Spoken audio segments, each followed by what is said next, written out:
اینها چطور القاعده را وارد عراق کردن، القاعده تبدیل به داعش شد و این القاعده از عراق بود که از عراق رفتن اینا وارد سوریه شدن، همونهایی را که قاسم سلیمانی و خامنه ای وارد عراق کردن در سال 2004 2005 2006 2007 2008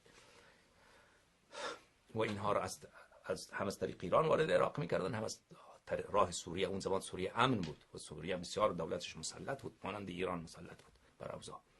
اینا رو وارد عراق میکردن. همینها بودن که خب همینا که این که واضحه، این که کسی که از مسائل روزگار آشنا باشه اینا که خوب میدانه. بعد اینا تبدیل به داعش شدن. آوردید داعش درست کردید. بعد هدف شما دفاع از حرم نبود. داعش بعد به وجود آمد. داعش خیلی بعد به وجود آمد. اون زمان شما دفاع از حرم را درست کردید که اصلا کسی این تکفیری ها در سوریه نبودند. اون زمان شما این ندا را شروع کردید به خاطر اینکه بشار اسد سقوط نکنه و همه شما این بود بشار اسد سقوط نکنه.